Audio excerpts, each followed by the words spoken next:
Did you know there is music theory in the Bible? I'm not making this up, this is 100% real. Check this out. Psalms chapter 6 opens up like this. For the director of music with the stringed instrument according to Sheminith. What? What is a Sheminith? The Bible publishing company Zondervan so helpfully included a definition here at the bottom of the page for me that says, probably a musical term.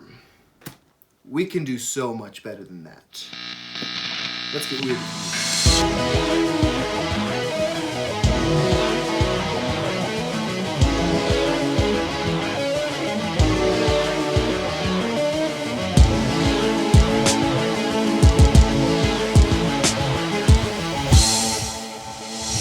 Okay, so I better start off by saying this. There's plenty of debate and discourse, people arguing and ultimately agreeing to disagree, but nobody actually has nailed down exactly what a Sheminith is. Except for me. I know exactly what a Sheminith is, and nobody can argue with me. But for real though, I know exactly what it is, and I will tell you if you subscribe.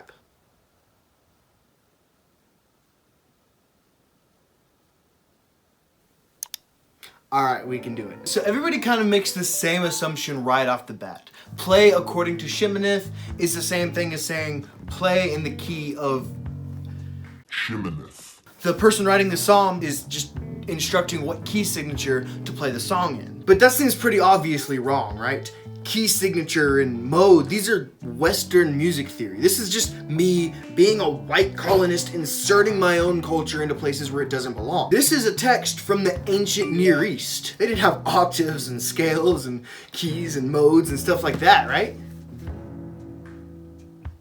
Right? It just so happens that the ancient Babylonians left us a tablet that predates the business end of this book by 1800 years. It's the tablet UET 774. UET 774 is an ancient Babylonian music theory tablet teaching people how to tune a 9-string Babylonian lyre.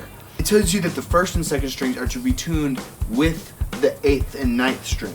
Beyond that, all of the other strings are to be tuned diatonically according to the pure interval. There's supposed to be a pure interval between the 1st and 5th string, the 2nd and 6th string, the 3rd and 7th string, so on and so forth. Except for the 4th and 7th string is an impure interval. Does this sound familiar to you? Because if you know your Western music theory, it should. Our major scale is tuned where the 1st and 8th notes are to be tuned together.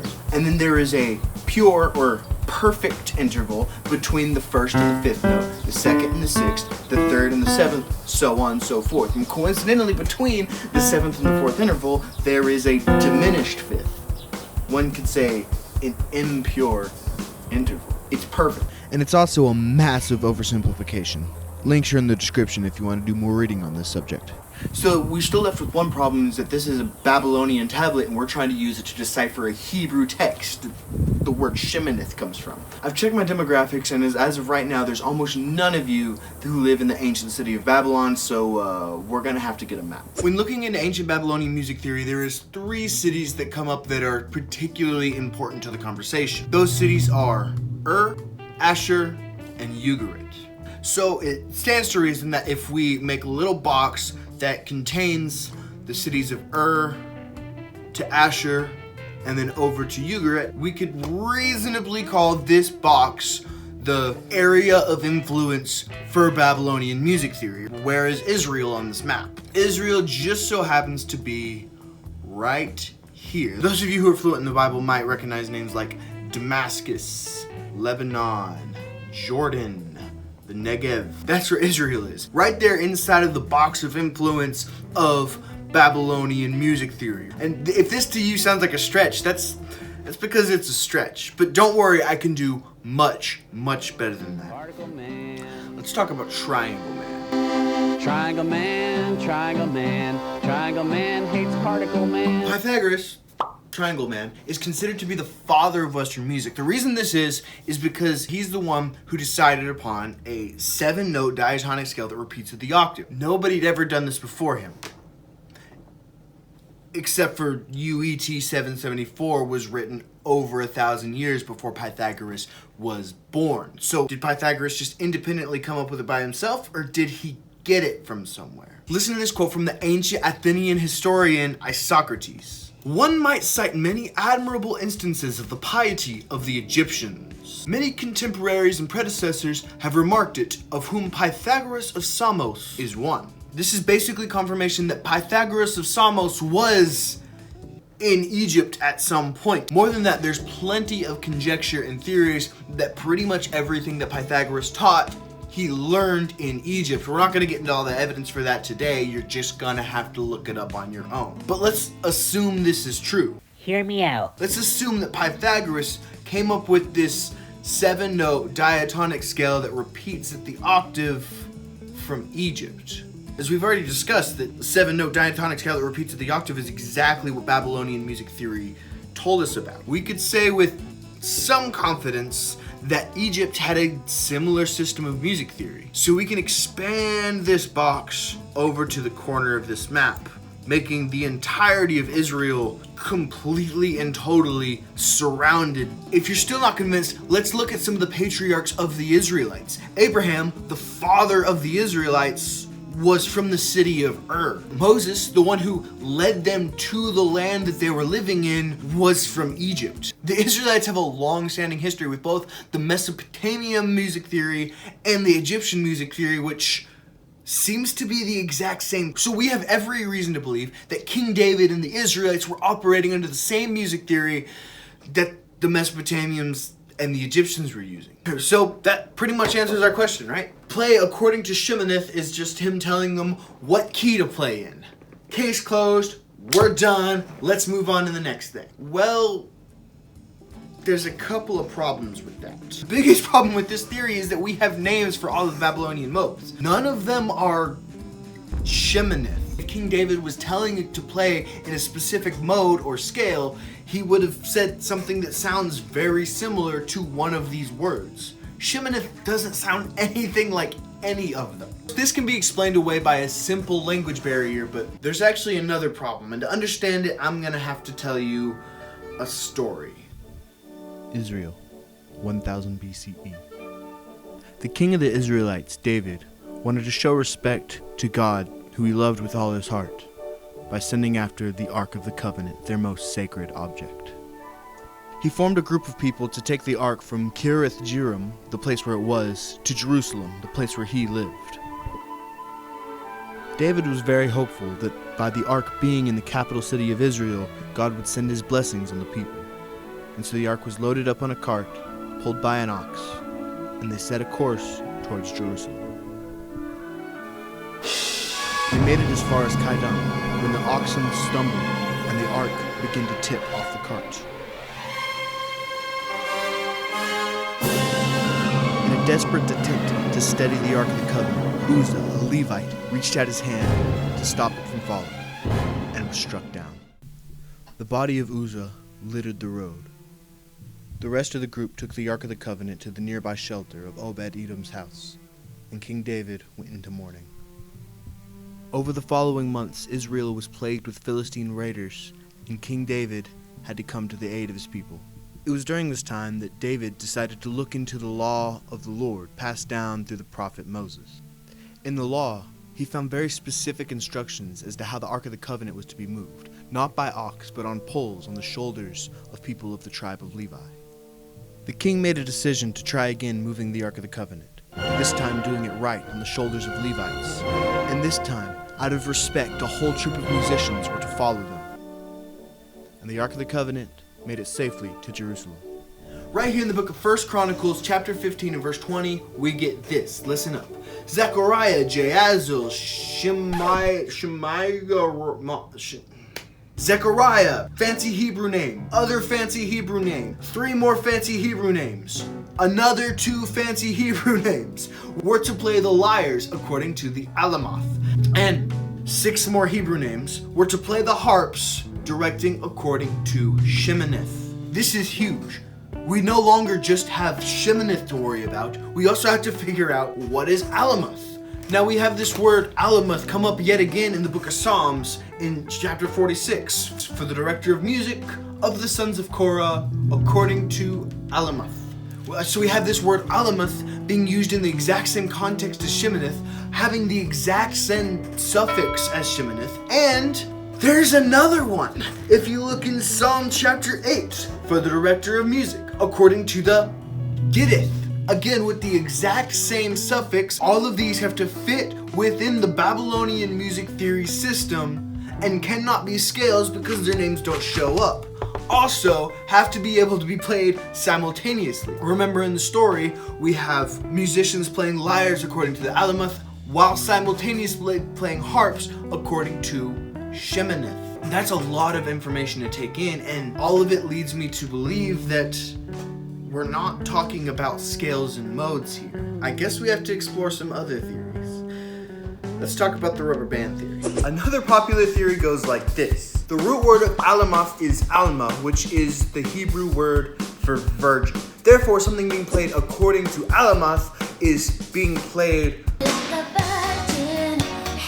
This was their word for soprano. You see there in Chronicles where Alamoth and Sheminith are contrasted, so therefore Sheminith must mean bass. I call this the rubber band theory, and that's because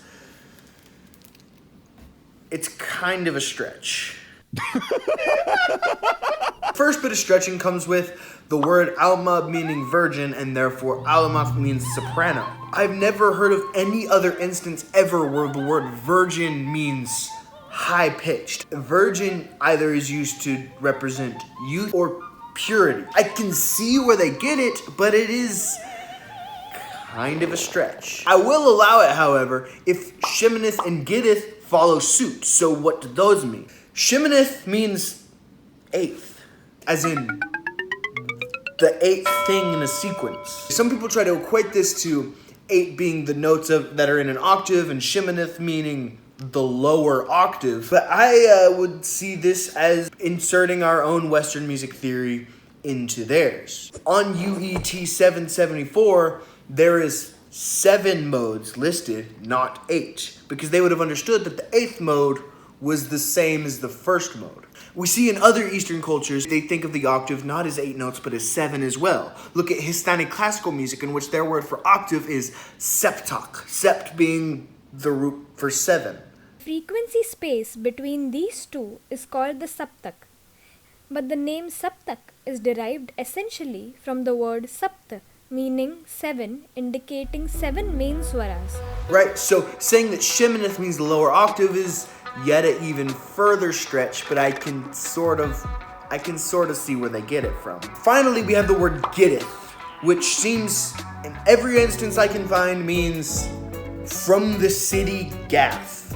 That, to me, stretches this theory to its breaking point. We're going to have to do the unthinkable. We're going to have to actually read the Bible.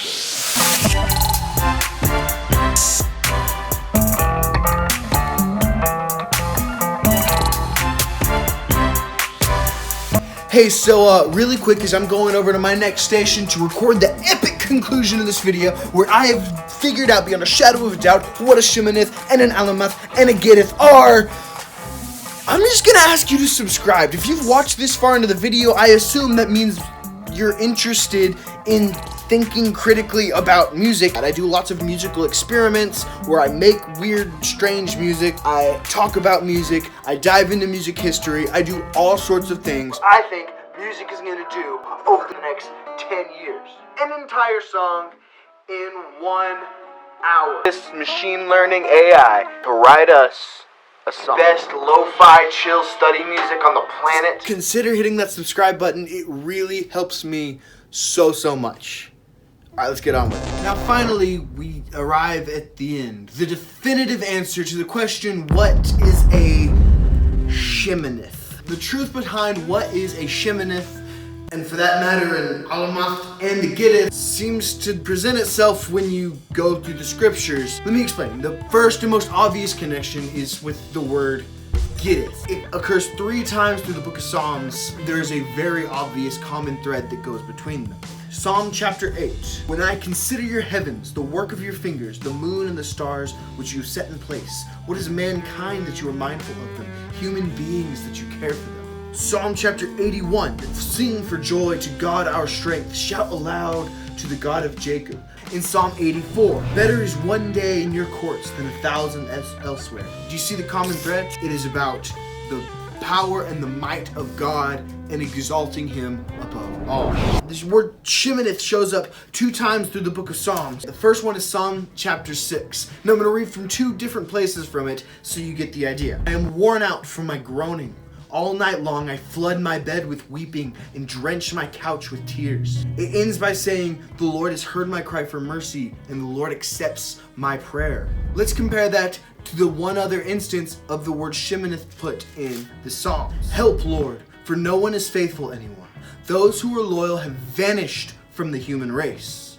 Let's skip to the end to see how it ends. You, Lord, will keep the needy safe and will protect us forever from the wicked. Both of the 2 times this word Sheminith comes up, the psalm begins with him lamenting his own fatigue and tiredness and ends with him coming around and asking the Lord for help and the Lord providing for him. Let's look at the Alamoth. Psalm chapter 46 is the one instance of the word Alamoth being used in the Psalms. Unfortunately, since we only have the one, we don't have another we can compare it to. Be still and know that I am God. I will be exalted among the nations. I will be exalted in the earth. This to me sounds like him looking into the future, hopefully for the Messiah, for Jesus. Of course, as is with most things of this nature, it's not quite so cut and dry. See, Psalm 3 would be a perfect example of a Sheminith. It begins by saying, Lord, how many are my foes? How many rise up against me? Lamenting the fact that he's tired and wore out and surrounded by enemies. But then it ends by saying, arise, Lord, deliver me, my God, strike all my enemies on the jaw.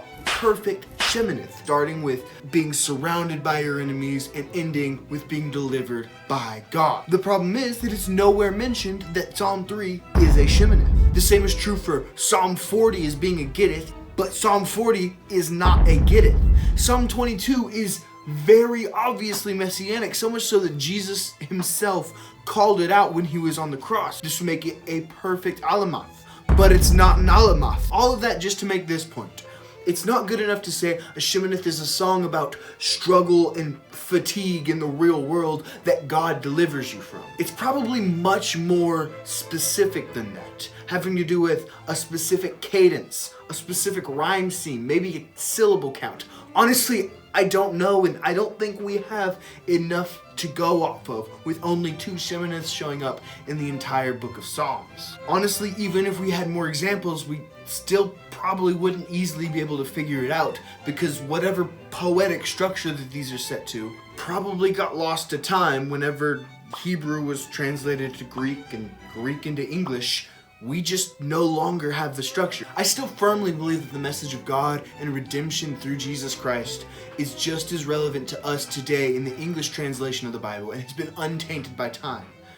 However, the poetic nature of some of the Psalms has been totally crumbled by a translation of a translation, and I think a Sheminith is a prime example of that. Imagine trying to go back in time and explain to King David what a Shakespearean sonnet is. There's so many rules, and so many of them are specific to the English language. Or maybe a haiku. Honestly, I don't even think haikus translate very well into English because they're originally a Japanese art form. My point is, poems with specific cadences do not translate very well into other languages. But I'm still pretty satisfied with this answer because it explains everything. Why is the word Sheminith never found anywhere in the Babylonian music theory texts? It's not a music theory word. Why is it the story out of 1 Chronicles has the harps playing according to the Sheminith, but the lyres playing according to the Alamoth?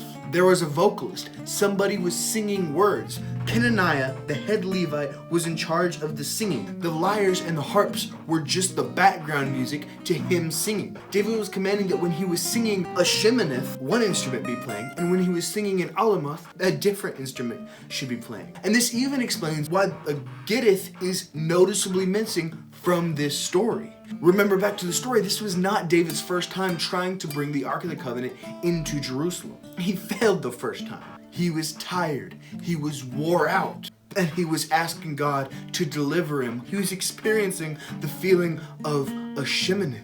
And the Alamoth, If I'm correct about it being messianic, he's looking forward to his future hope in Jesus Christ, even though he probably doesn't fully recognize what that means. The point is, every single issue that I can come up with can be resolved by the Sheminith being a hyper-specific poetic tool.